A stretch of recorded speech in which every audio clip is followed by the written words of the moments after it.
just had no idea why we were being sent back to the Rehabilitation Project Force. I thought, I already went through this once and I learned my lesson. You can't just remove me from my post again.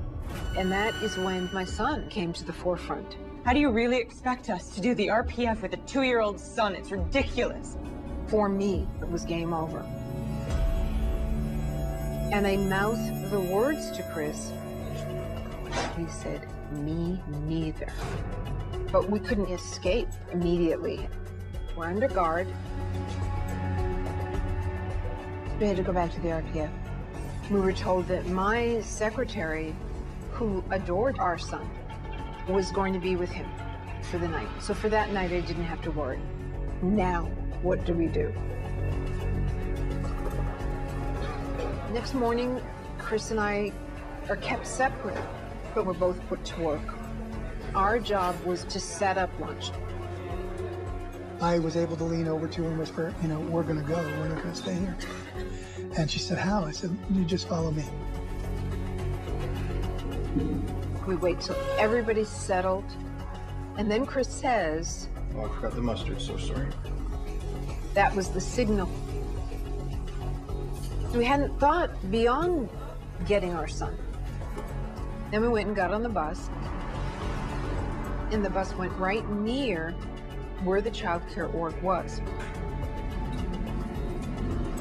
We didn't know if they had discovered we were missing and had already driven over to the child care org. No, I'll go get out and I'll just play it natural and I'll get out and I'll meet you here, okay? My mind was on my son, completely and 100%. He saw me and he just ran and jumped into my arms. Now I know the three of us are a family and we're going to remain a family.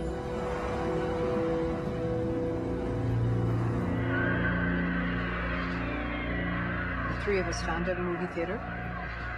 We wanted to be someplace where we couldn't be seen. Now, what do we do? I was in my early 30s, so I'd been in the Sea Org for 11 years. This is all I know. I had nothing. I had no money, I had no savings, I had no credit card. Honestly, I had nothing outside of the world of Scientology. I'm trying to analytically think ahead. If we left the Sea organization, we could stay as Scientologists. That allowed us to contact Scientologists who could offer jobs. And there was this one option called routing out. And there's no going back to the Sea Org, but we can still be Scientologists. And that's where you take a test to leave the Sea organization. Okay. And it involves a series of questions.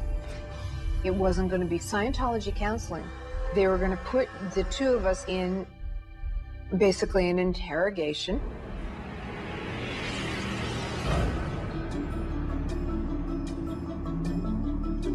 They knew that we would be back.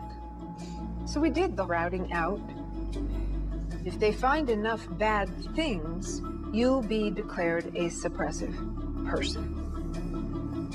There would be no Scientologists anywhere in the world that could help us in any way whatsoever.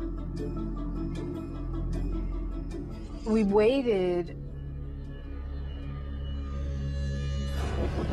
I was given this piece of paper that said we had left the Sea organization safely. We were not assigned the label of suppressive. Having committed myself and my life to being a Sea Org member for 1 billion years, I'd walked out after 11 years. It was emotional. It was, you know, there was plenty of tears, but I didn't really see another way. Come on. On my 30th birthday, we left. The Sea Org was what was hideous. I didn't know yet that Scientology itself was hideous. And there was a friend in Los Angeles who knew several people, and he'd arranged 2 separate jobs. I basically was thrilled to just be a business consultant and to work with clients who had nothing to do with Scientology.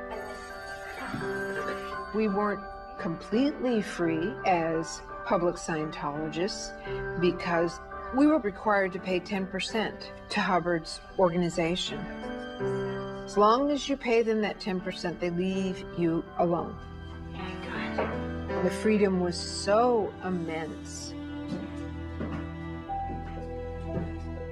I reached a point where I just didn't believe in Scientology anymore. What would you think if I decided that I didn't want to be a Scientologist anymore? That was a big surprise.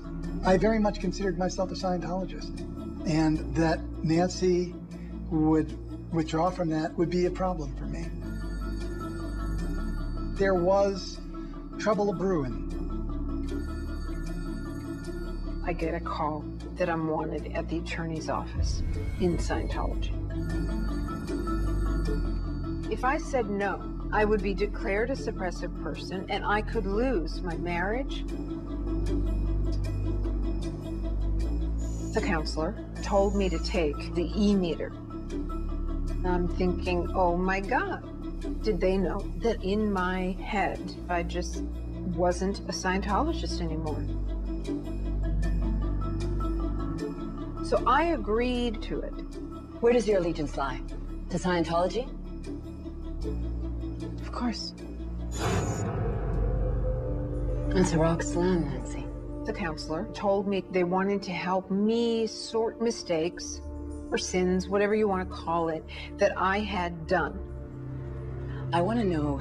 She's wanted to know anything and everything. You're a smart woman. You know you're smart. What is Scientology to you? Come on, Nancy, think! Don't waste my time! Oh my God.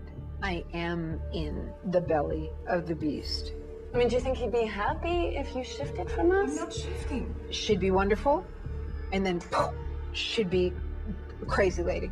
You're either with us or you are against us! It was torture. That's what it seemed like to me. It was torture. I would go home, and she was still there with me, burrowing into my mind. I want to know how we can help you to get back. This interrogation went on for over a period of 10 days, 6 to 10 hours each day. I see selfish. What I see is Nancy selfish. All I wanted was to get out of this room and to get away from her. But I couldn't. Scientology doesn't just go after you. What has happened to you? Scientology will go after the people close to you. I absolutely feared for my family. Come on, Nancy. One night, I heard this huge crack. Don't waste my time. My mind had cracked. Oh my God.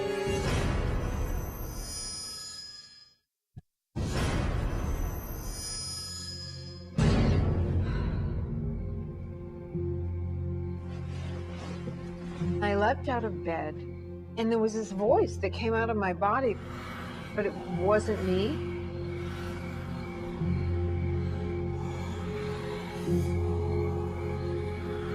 Nancy, what are you doing? My entire mind is exploding.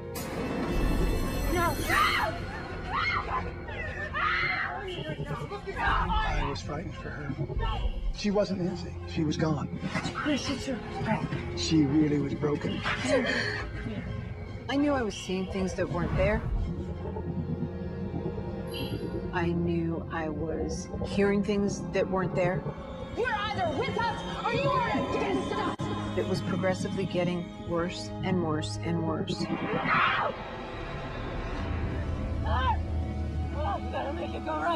The counselor was there in my head.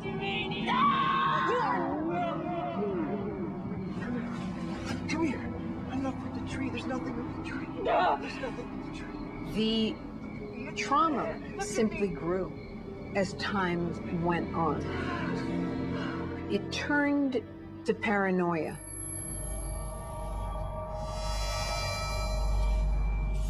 Years ago, There had been a group of Scientologists that considered that the leaders of Scientology had been taken over by the alien race, the Markabians. And the Markabians had these machines that weren't visible to the human eye. These machines could subject a person to mind control. God, maybe they were right.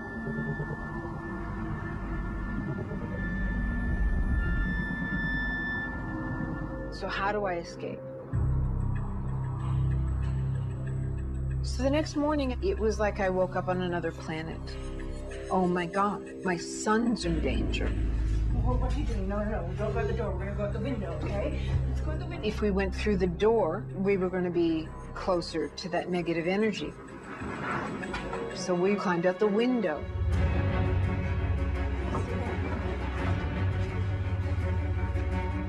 I ran for my life. I wasn't going to stop.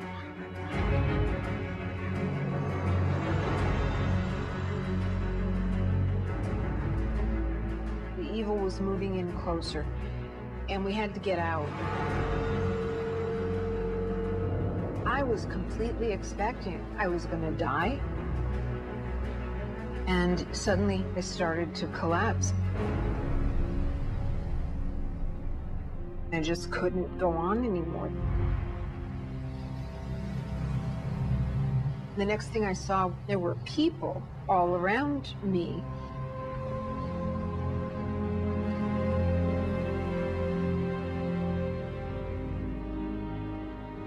I had lost myself.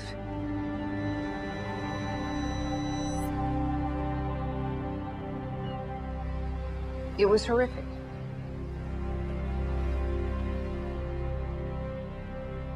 They did tie me down into restraints and rushed me to the hospital.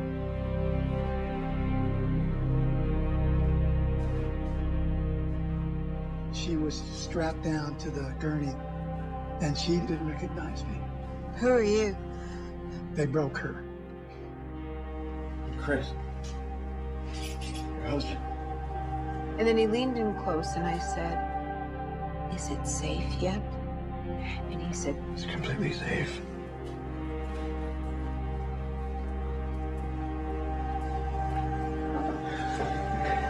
I grabbed her by the shoulders and I said, We are not going to let them tell us what to do anymore. right there, I decided that I didn't want to be a Scientologist anymore. I don't want to stay. And I said, this is not going to happen any longer. It's just you and me. I'm ready to go. I couldn't believe it. I'm not alone anymore.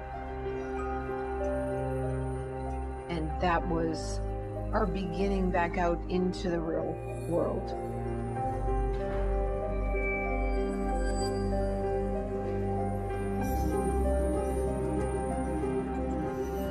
I now know how manipulated I was. Scientology is all about money, it's about power, and it's about controlling people, controlling organizations, just control.